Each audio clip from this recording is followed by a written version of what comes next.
to Survivor NSFW, the premiere of Edge of Extinction. How you guys doing?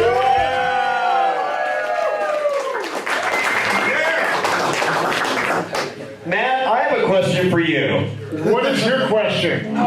Did you know that Robinhood is an investing app that lets you buy and sell stocks, ETFs, options, and cryptos, all commission-free? While other brokerages charge $10 for every trade. Robinhood doesn't charge any commission fees. So you can trade stocks and keep all your profits. Plus, there's no account minimum deposit needed to get you started. So you can start investing at any level. The simple, intuitive design of Robinhood makes investing easy for newcomers and experts alike. View easy to understand charts and market data and place a trade in just 4 taps on your smartphone. Let's hear it for the smartphone. Yeah. Oh my God. You can also view popular stock collections as the 100 most popular. With Robinhood, you can learn how to invest in the market as you build your portfolio. Discover new stocks, track your favorite companies, and get custom notifications for price movements so you never miss the right moment to invest. Robinhood is giving listeners of the Survivor NSFW podcast a free stock like Apple, Ford, or Sprint to build your portfolio. Sign up now at Fairest, Fairest.robinhood.com. That's Fairest.robinhood.com. Thank you for that. Let's talk Survivor! Johnny, that shit was so hilarious. I literally just looked out of the crowd and as you're doing this, Yeah. and I had a mouthful of Ryan Guy's Truth. Yeah. And I think I might need to borrow some money because I spit beer all over my iPhone. And microphone. I don't think anyone was ready for me to cut a promo, brother. No, that was absolutely hilarious. Okay, Sorry guys, party foul. All right, Anyways, before we begin, this is the Survivor Edge of Extinction premiere. I say Age of Extinction about every other time. I apologize to those people that are on that season. It's Edge. I got it. I understand. However, they brought back 4 survivors that are kind of cool. We have 4 survivors that are kind of awesome. So let's introduce them now, Matt Bischoff. yeah, I'm excited. As I was telling people earlier, I'm a huge Survivor fan. So for me, when I get to meet other survivors, it's just as cool as you guys out there that are meeting all of us. So I am super pumped. One of my favorite survivors of all time. He was a fan favorite, Mr. Jonathan from Survivor.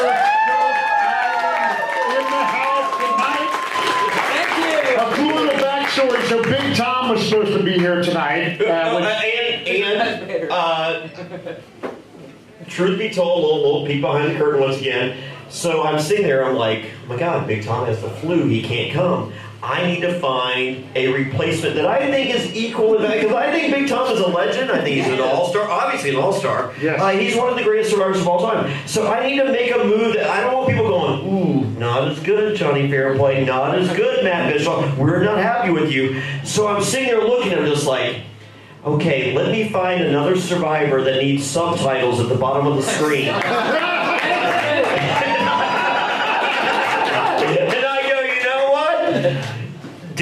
Dara from Pearl Island is not available. Jonathan! Welcome to the show. Jonathan, say hello to everyone, please. Hello. A man of many words, Jonathan. There we go. I don't do this often, so. Yeah, no, it's an honor to have you here, and I've been wanting to meet you for a long time, and finally it just happened tonight. It was meant to be. Well, thank you guys for having me. You're very welcome. And now we have the beautiful, the amazing, not Jonny Fairplay. You cut your man bun, dude. I did cut my man bun. Tanya Vance. Oh! Another treat for me. This is the first time I've met her and her lovely husband. Mr. Vance. He's our bodyguard for tonight. Yeah, I like people ask me, Linda, this is real deal. This isn't something I just say for the podcast. I do have a top 10 nicest survivors on the planet ever. And it's a very short list. Well, it's 10 people. I mean, it's not 11. It's not 12. It's not 13. It's not 14. It's not 15. It's not. Tanya Vance, you are in my top 10 Survivor, nicest Survivors of all time. Thank you very much. Thank you, and I feel the same way. He gets a bad rap, but he's actually really, really terrible. Really terrible. I had to ride in the car with him and Jonathan all the way up here and drive them, and it was very entertaining. You're ruining my shtick, Tanya. Come on. Oh, is that it? Is that we're done? No. All right. We'll see you guys next week. I think this has been a blast. What do we got? Man, one of my favorite Survivor contestants of all time, besides Jonny Fairplay, he keeps standing out. But when I did my viewing parties for Survivor Caramoan, it was, I got to meet people like Big Mike and Tasha and a bunch of you out there. And it was amazing to have Mr. Roger Bingham come to my premiere parties. Roger is become a dear friend of mine over the years. Typically on Survivor premieres, I do a big party at my house. Sometimes it's a big party, sometimes it's a close-knit party, and Roger is always welcome. So Roger, thank you very much for showing up tonight. But hey, thanks for the invite. Some of these folks were probably still in diapers when I was on my show. It's been that long ago. It was They were silent films and it was in black and white back in the day. Well, the funny thing, Roger, is they were in diapers, but you're so fucking old, you're in adult diapers. Got it. Now, having said that, I will challenge you to a push-up contest. You turn the camera on, and we'll see who can do the most push-ups. That is Patreon.com /Survivor exclusive. That is. And finally, we did an event here the night before Thanksgiving. And it was an amazing event, a great turnout. And unfortunately, our man Sash was unable to make it because his father had passed away, which so my heart goes out to him, man. I know what it's like to have a parent pass away. It's not a fun thing. And but tonight, it is a happy night. Mr. Matthew Sash Linehan, Survivor,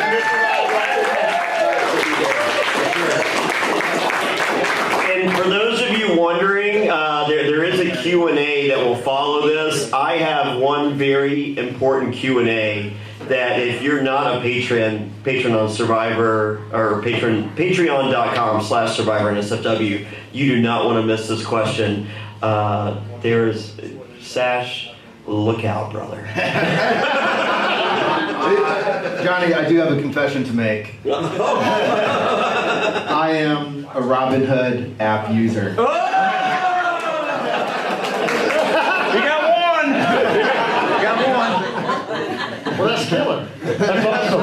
All right. So we're going to get right into this deal. What do you guys think of the Edge of Extinction twist?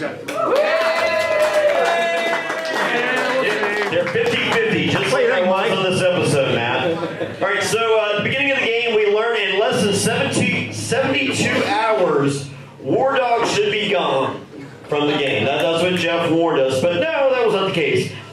I think, like, once the episode began, it seemed obvious that the people cast were there because they were fans of these 4 people playing. Did you guys catch that? 100%. I think that they built this entire season around the returning players. Okay, if you go back, Jonny, when you and I were breaking down the cast assessment, seeing, you know, they had the questions and the bios of all these people, and which survivors do you like? A lot of people were saying Joe, a lot of people were saying Kelly, Audrey, and David. So I think there's... None of those people that they asked for me. No, I don't think so. but what we see is, you know, if I'm going out there as a viewer, we see a lot of these returnees getting a lot of airtime right off the bat. Anytime there's a fans versus favorites season or partial returnees and partial newbies, those returnees are going to get a lot of airtime. So if the people are smart, whether they're starstruck or not by these returnees and using their previous knowledge, to me, the ideal thing would be to eliminate them 100%, especially the fact that these people are playing a third time in Survivor. Go back and watch Survivor All-Stars. Survivor All-Stars has what I consider some of the greatest players in the history of the game that they could blow away any of these new school players. I mean, if you think I'm wrong, I think you're wrong. And go back and watch that season, and you have Lex Vandenberg, who is... Thank you. I agree. Who is best friends with Ethan Zahn. And Lex explains to Ethan, you've won your million. Go away.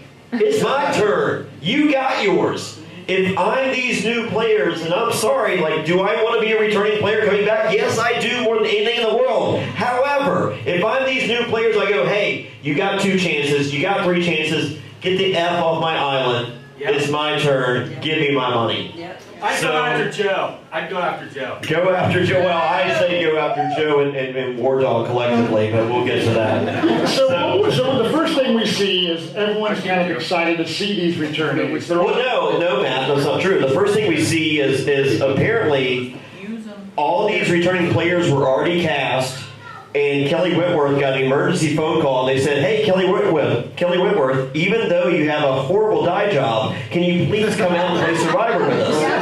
What? Did I catch something no one else did? She caught it. She caught it too. We have someone in the audience that... I mean, that was horrible, right? I mean, like, I've been dyeing my hair since '92, so ain't no shame, girl. Oh, eyebrows were bad too? Oh my God, she had bad eyebrows. For someone that held them up for money last time, calls me. Oh, did I say that on the air? Someone's working stiff on the premiere of Edge of Extinction. Tanya Vance, you have beautiful hair, and you're a beautiful girl, and you're just beautiful in general. What do you think of Kelly Whitworth's look going into the season? Stop it. That's what I said when I saw her. Stop it. Fix your shit. Tanya's got class. I'm one of the nicest because I'm not going to comment. She's one of the nicest. She's not going to bully anybody. So here we go. Jeff introduces Jonny, the returning players. And you see a lot of people that I think are starstruck. They're stoked that they're seeing some of their favorite Survivor players, just like there's people out here in the crowd right now seeing some of their favorite Survivor players, like Jonathan and Roger, not Jonny Fairplay. I got to call him out. I mean, I off the record, but you're all here and we're recording a podcast. I had dinner with Gavin last night. Yeah. And great. I think he's a gentleman. I think he's good looking. I'll say that. Very good looking. I think he's a really cool kid. I wish he had a couple more years of living life going into this game. But I got to call a spade, and he ran up to Joe like a bitch. Yeah. He gave him a big old hug and said, "Oh my God, Joe, I'm in love." Yeah. And I listen. I can say that because I did the same hug to Jonathan earlier at the Walmart in Pikeville. And I did the same back too. Jonathan, you're supposed to, it's called show and tell. All right, it's not your turn, so don't tell them because I'm a tribal council experience. I definitely butted in when I did. We've learned from Jonathan. He will. It's kind of human nature playing this game. If you're a fan of what we learned pre-season is all these newbies are super fans of the show. Yeah. And I love it versus, a bunch of recruits that don't know the show. I would rather have people that's just like, hey, and it looks from the preview that the game is about to change. It's just like, hey, this is our turn, not theirs. I think we're moving that direction, and if that's the case, this is great. I'm going to go out on a limb right now, as we're introing this episode. I didn't like it. Yeah. I did not think, I like the idea of an Edge of Extinction. I like the cast from what I see, but as far as a premiere episode, I put this in my bottom half of premiere episodes. Well, let me tell you this, Johnny. First of all, a 90-minute premiere versus a 60-minute All day. is always a better deal. All day. Secondly, But if Ream is your end game, I think they made the right call with 60 minutes. but here's the deal. Coming off of a season as successful as David versus Goliath, which I put in some of the top tier of Survivor seasons of all time. It was amazing. So we can't really compare the two seasons. You can. I just did. And I say this is in the bottom half of 38 seasons. This is in the bottom half of premieres. Oh, let's go across the board. Donathan? What's your question? Was this a good premiere? Was this a good premiere or a bad premiere? I would say it's a good premiere. I mean, they only had an hour and they worked with what they had, but I like the cliffhanger at the end. I'm excited to see where Ring goes with her experience on Edge of Extinction. Donathan's trying to get back on the show, ladies and gentlemen. Jonathan has a different opinion from Johnny Clay. Tanya, your opinion. Hey, girl. I'm in between. It was just okay for me. It didn't blow me away, but again, your fair point about the 60 minutes. I think it's got potential, and I'm excited, like you said, to see what happens. That's what I said. Yeah. So ditto. Yeah, it was okay. It was okay. Okay. Johnny, I love Survivor, and I go into it with an open mind at first. The whole Edge of Extinction thing, I was like, this is going to be a shit season.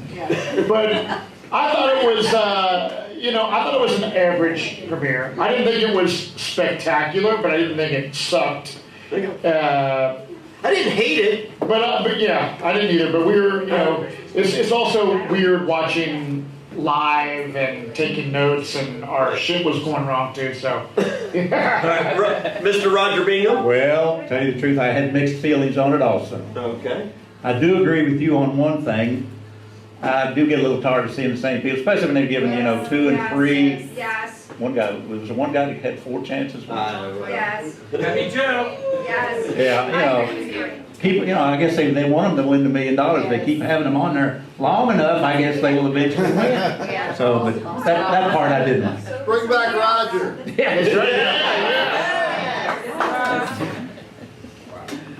All I can say is that it was better than my premiere.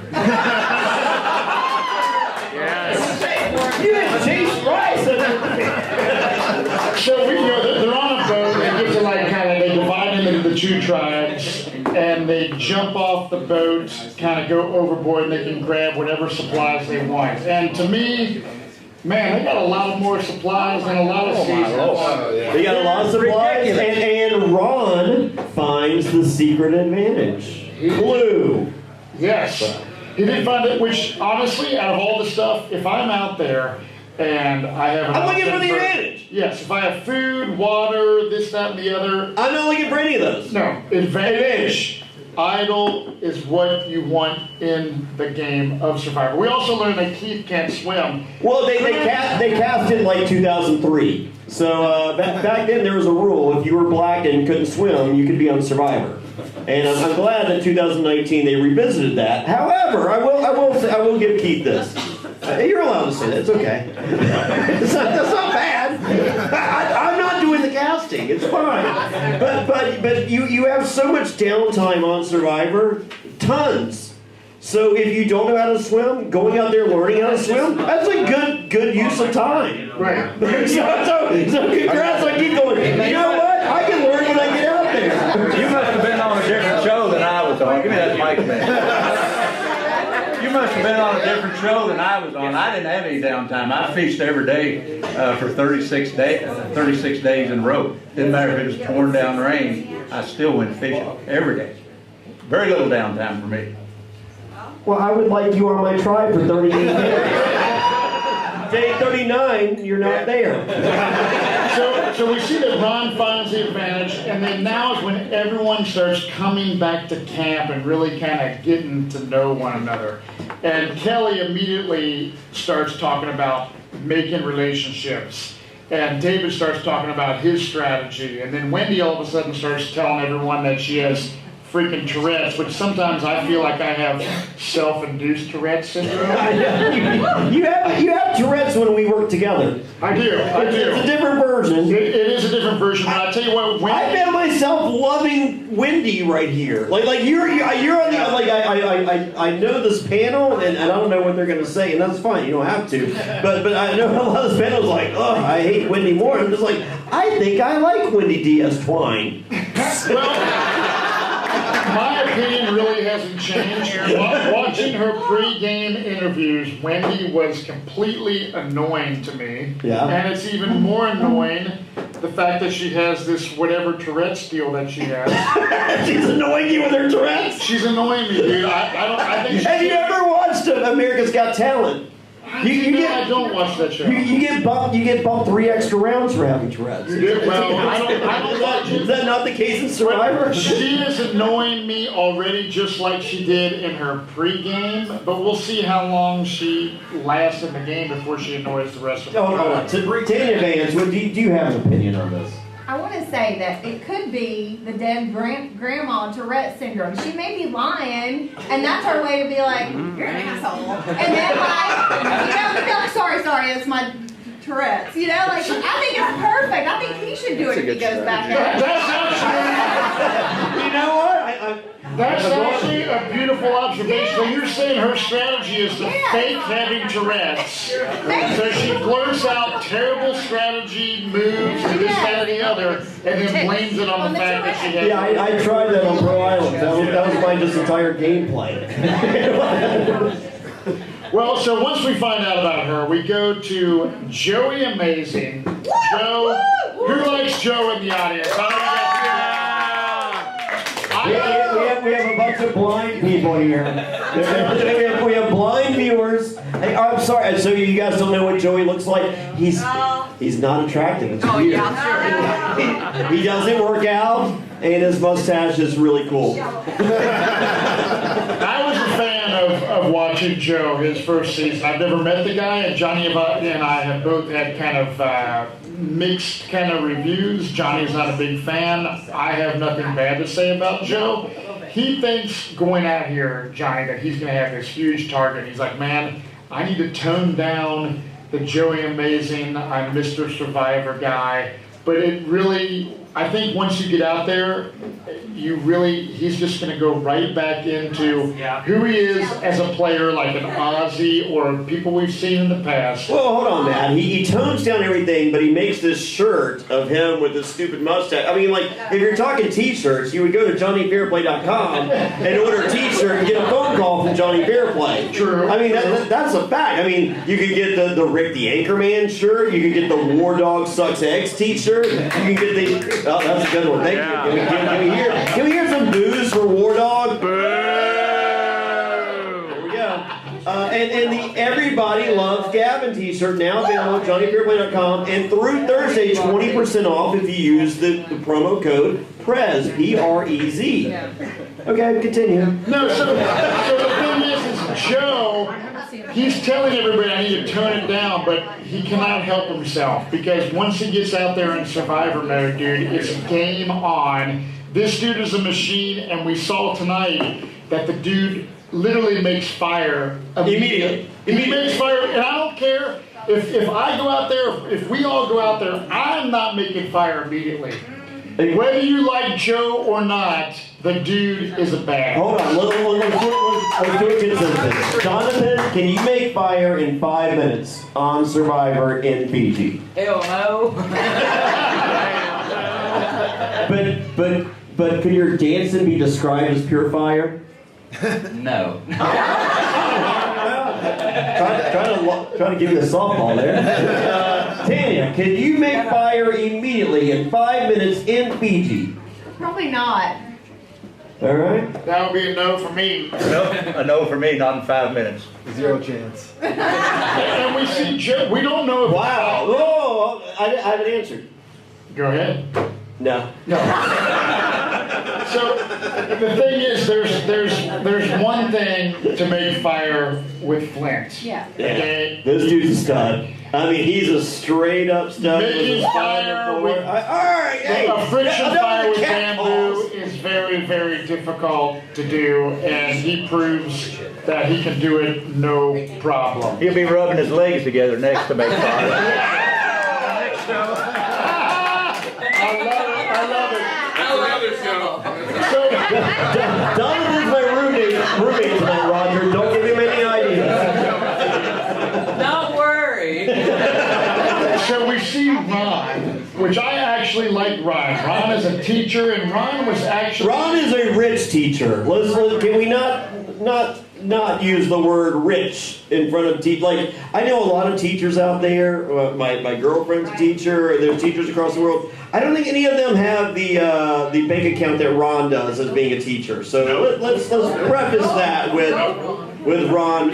Ron is a very special teacher. When Oprah tells you to write a book, you write a book. When Oprah tells you to write a book, teacher, you're that teacher. Ron wins the teacher award for being a teacher. So I'm actually excited to see Ron, looking at his pregame videos. He's got a resume. I hate the word resume, but this is an outside the game resume, so I allow it. Ron has a resume. He has this advantage, okay? So he goes off and looks at what this advantage is, right? So he can either have an extra... Well, he gets the advantage menu, which I think is the worst description of anything in the history of Survivor other than Philip's underwear. An advantage menu means you have the option of steal reward, extra vote, or steal a vote. And I don't know. Do you like that? Is this Jonathan? Is this too much? Yep. Well, you would think that you only have 3 weeks to get to play this advantage, so, I don't see it being the baddest thing, but it is kind of like, is that going to advantage that person or not? And for Ron, he seems like he'd be in a good position at this point, so I don't see him picking, I need an extra vote. I would go for the idol vote. I don't like advantages. I don't like idols. I don't like advantages. I'm old school, and I like the old school ways, so negative. I like taking advance, and I agree with anything she says, because I don't know if you've ever sat next to a woman this beautiful, but you agree with whatever she says, even if she says correctly.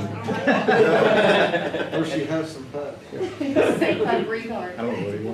Now, we're going to ask you, Sash, what do you think of the advantage menu? Are you a fan, not as a player, because Jonny and I have already said, as a player, we hate these scenarios. As a viewer, however, it makes it for an interesting season when we have things like this. Are you a fan, or are you not a fan? Yeah, good point. As a player, I hate the idea, similar to you guys, but as a viewer, you want to see a little bit of chaos. Right. So, I think they've done, we'll see how well they did casting this season, but definitely, I think there's going to be some surprises with this new twist. I do too. So we see Joe and Aubrey. Roger, he didn't even know. Roger. Who was that little short guy that was on several shows ago that kept finding all those hidden immunity items? Yeah, Russell Hands. What's up with that? People thought they would lay him down right in front of him. Something where you would find him. Roger, you're not supposed to talk about that. Well, okay. He just go out and well, there's another one. I'll just take that one too. Wait, are we talking about Survivor Australia? Roger's pointing out production flaws. Roger, had they called you for 40? Have they done what? Had they called you for season 40? No, they have called me 4 times in the past 19 years, and then didn't take me any time that they did call me. Well, stop bringing up I'm about getting the too old idols. now to do that kind of foolishness anyway. Roger, if you get that call, Yeah. I want to say, even I'll forward it to you. you know what? I like your thinking. I have a totally different argument, but you speak the gospel. So we see Joe and Aubrey talking together, because as we know, returnees kind of have that same thing in common, Jonny. Like if all of us played together with newbies, we're all going to kind of gravitate toward one another. They feel comfortable. They do. They feel comfortable. However, Eric and Gavin go off to chat. And Eric wants Aubrey out tomorrow, and he and Gavin want to hide behind Joe's broad, beautiful shoulders. Yes. I've never met Joe, but I can't imagine his shoulders are that broad. No. I wouldn't. I'm hearing from Roger's significant other that they are. Mr. Vance? You mean used to be significant other? He's a big dude, I hear. Well, now I should be scared for all the shit I'm talking about. He's got an evil mustache and broad shoulders. Well, I'd like to hold on. I'd like to say Joe, I think, is great. And, I mean, because he might kick my ass, man. Well, he might, but here's the thing. I think getting Aubrey out, if someone's talking about getting Aubrey out over Joe, let's say, is the smartest move. Smartest move. And I like Aubrey. Because I kind of have a problem, I kind of don't. What is up with her Donald Duck outfit? She wears the shirt and no pants, and I mean, I'm into it. I like going into the scene, I was just like, what? Do I still have a crush on Aubrey? And then I see the Donald Duck look, and I'm like, yup. Right there. But given any option of an outfit, a shirt and no drawers, or the illusion thereof, is that really your pick? I mean, other than Jonathan. The reality of it is CBS wardrobe people are they chose their Donald Duck look. Her outfit what they want it to be, period. I'm all in. I'm in. I am not a fan of the nerd look personally. But the Donald Duck look, just a shirt, no, Nah. But what I think is targeting Aubrey first and keeping Joe is the smartest move, because Aubrey is the smartest player on that tribe. Joe is, and we've seen him, he's going to play the same game, I feel, this time, Jonny, as he's played, every time that he's on Survivor. Nothing's changed. Like, Joe can tell you whatever he wants. Joe's going to play Joe's game. So, but what we do learn, this is on the other island, we learned that Reem likes to move everyone's shit around. I don't know about you, because I got nudged the entire episode by Tanya going, people don't like when they move your shit. So Tanya, please explain how Reem's strategy might be flawed. Well, this is a true story. Monkeys were stealing our stuff, and I thought it was people in my, tribe stealing, and so we were. I was about to say you can't say those words in 2019. Yeah, so we were pissing each other because we're like, okay, are you stealing my stuff? And then the monkeys were running around. That's why Helen had 2 different shoes on, because the monkeys were stealing our stuff when we were gone. You do not want people touching your stuff. Like, you don't have much. You barely have anything. So the things that you have, you're very protective over. So I would be pissed off too. There you go. Well, yeah, it's like the number one thing. The last thing you want to do is stand out as someone who is annoying or doing something out of the norm. It's like, I mean, she mentioned, she's like, all you gotta do is say something. She's like, but you don't need to say, like, don't mess with my stuff. Yeah. No. Like, that is an unwritten rule in life. Yeah. I agree with you. Fly under the radar, ride Joe's coattails until it gets the individual, and then get rid of it because he's too strong. Right. Yeah, you're exactly right. So Reem is the only thing. I mean, Reem. Her name is Reem Daly. So my. We're not kidding, Roger. Her name is Reem. Like her mom. Her mom was Reem Monthly. Well, it was weird. Weird, right? It is weird. You would think the last name would stay the same. Yeah. My wife's nickname was Reem Daly. That's it's weird.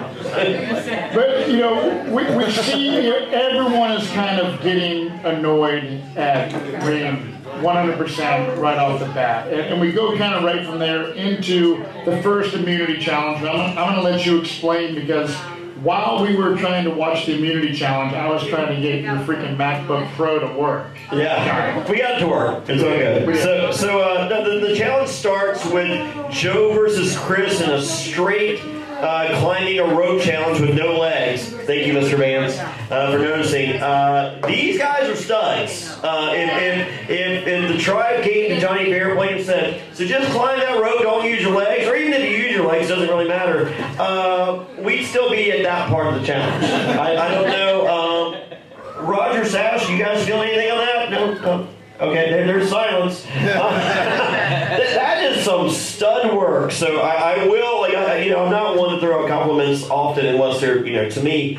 I will give kudos where kudos is deserved to Joe and Chris there. So but from there, we had a balance beam thing, and then we had a big puzzle. Which Kelly, everybody got worked on. The thing is, there's a net underneath there. So at the balance beam, if you fall, you're caught in the net. But she got a gash to the head. She did get a gash to the head. And the thing is, man, you never know. A few seasons back, there was a girl on that. I hate netting on Survivor.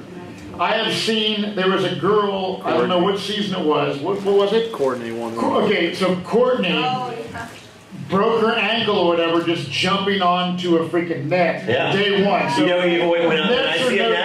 I see a net, I do nothing. Yeah. He lands on his head. I land on my head, I go head first. Yeah. Always. This is smart as move. Right on. So yeah, Kelly gets pretty worked, and she's a veteran of the show. This is her third time playing, and it just proves that no matter how many times you play this game, there are things out of your control where you can get hurt pretty easily. Well, I think the biggest takeaway from the challenge, and it was a pretty cool, pretty elaborate, pretty physical, endurance based. They had all the components for a really good opening challenge on the season. And Joe is a difference maker. I think we all learned that. No contest. Homeboy's a stud, and I will give props where credit is due. Tanya, what did you think of Joe's performance? I mean, he kicked ass. He really did. I mean, wouldn't you want him on your team? Like someone that Try. Good God Almighty. Well, did you see everybody's face when they seen Joe go to their tribe? They were like, yes! Yeah. I mean, they knew they were going to win and get food, get fed, shelter, all that stuff. Because when you win, you're taken care of. So. Right. Joey amazing is all I have to say.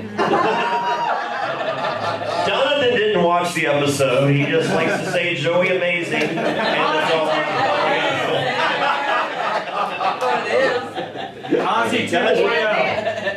No, Joe is awesome. I know when we, like I said, doing the precast deal, you and Randy Bailey are not feeling it, but man, I'm thinking that Joe could go far into this game. I think they're going to target someone like Aubrey or like a David Wright before they'll target Joe, because Joe is not looked at as a strategic player. They're looking at Joe Anglem as someone who's nice, that's loyal, that's going to help them win challenges, that they can bring to the end and get far into the game, and then they don't think anyone would ever vote for Joe to win. But as soon as the tribes merge, he better be getting his bags back.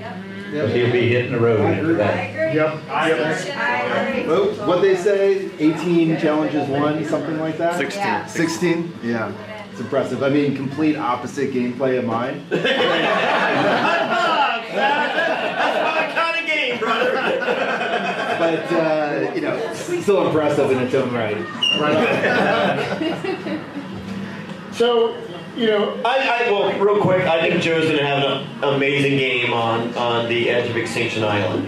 Oh yeah, like we've talked about this, Edge of Extinction twist was built for people like Joe, because there's a ton of fans. When everyone in this room right now was cheering at Joe Anglem, so nationwide, worldwide, Joe has a lot of fans.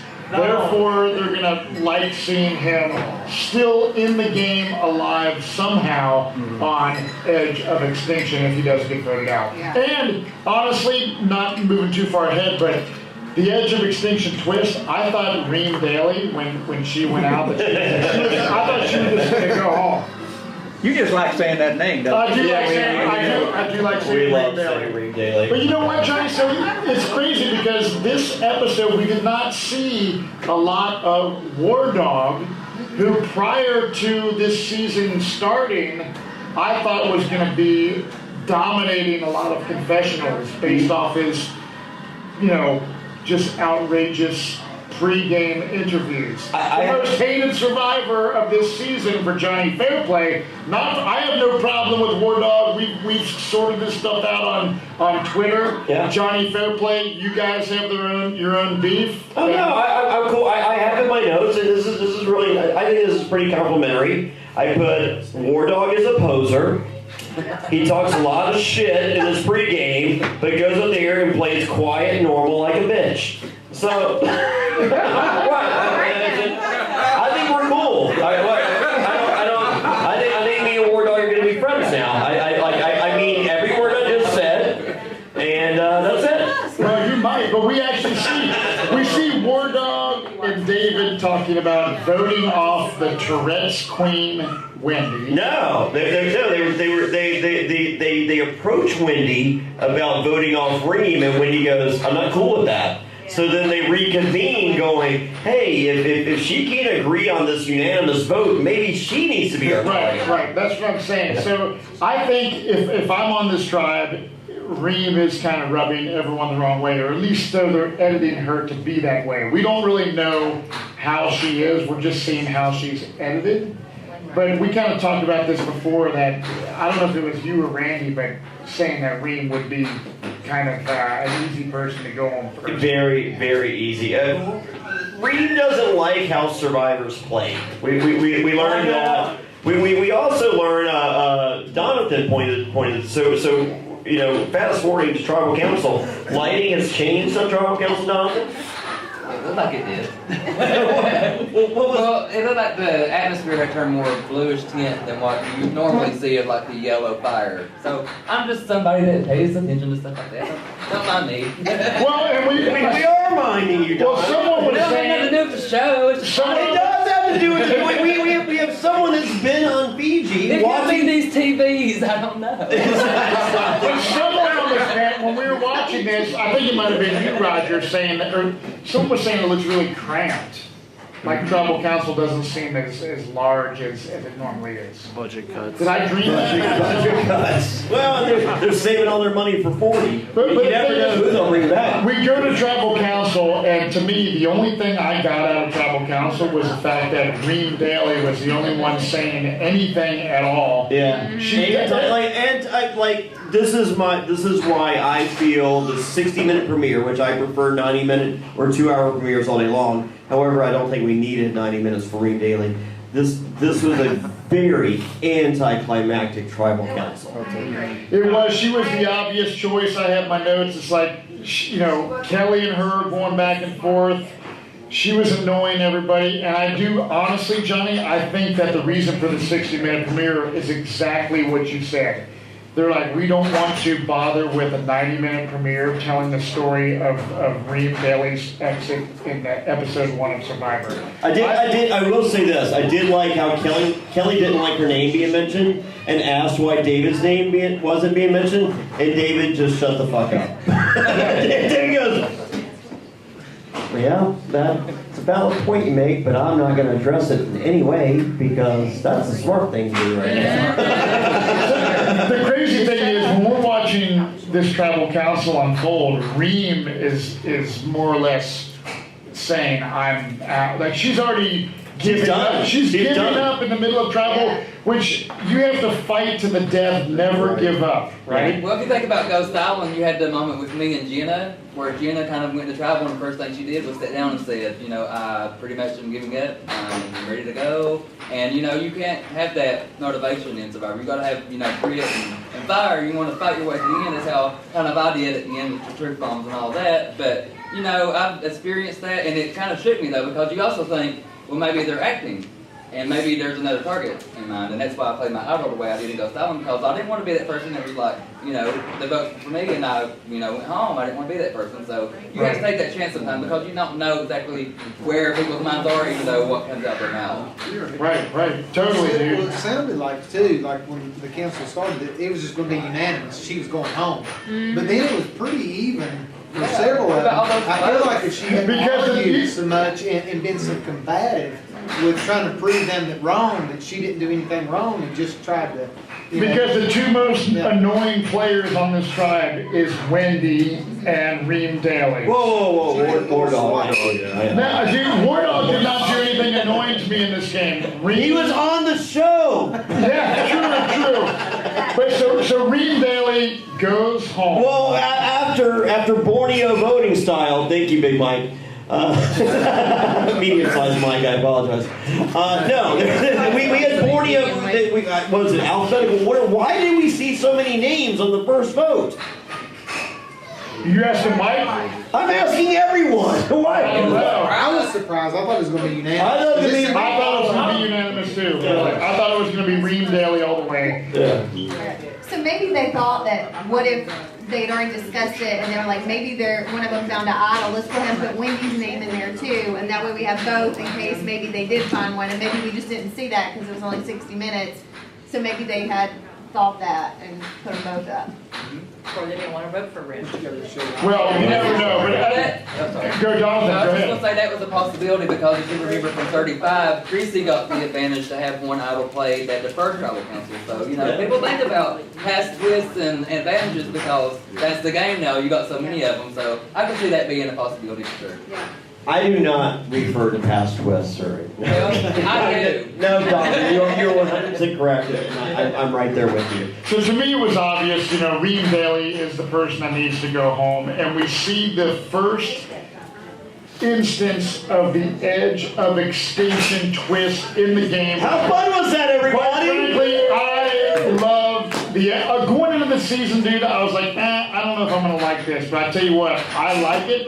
I was kind of unsure if Reem was going to go either, she has the choice to go home, basically go on a pre-jury trip, right? Yeah. Or go to the edge of extinction. And how great was it that it started raining? Because if you're sitting there wondering, going, well, maybe it won't be so bad, and then it's raining and you ain't got shit, I'm like... And we can all tell you, the worst thing for me, and I'm probably speaking for all of you guys, was the rain and being wet and cold on Survivor. It wasn't the starvation, it wasn't anything, it wasn't missing your family, it was the misery of rain. Hold on, let's go around.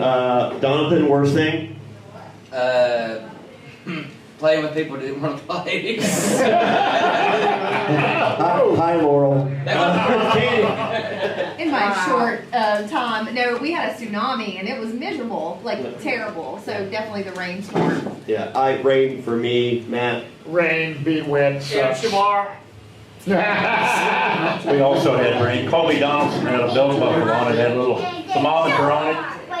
They never did show that on the shows, but some of the nights got down to 34 degrees. We froze to death some nights straight. Jane. April rain too. Well, we had no rain.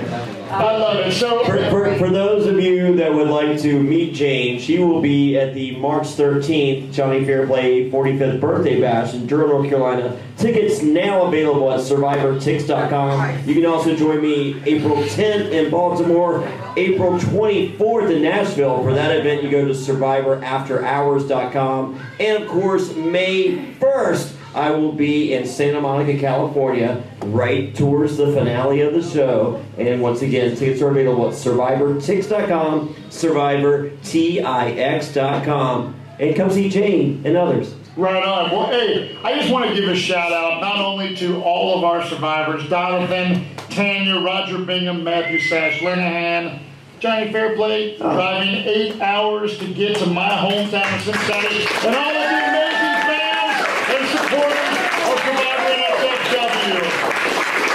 So yeah, thank you guys, spread the word, and I can't wait for a great season of Survivor, and it's gonna be awesome, Jonny.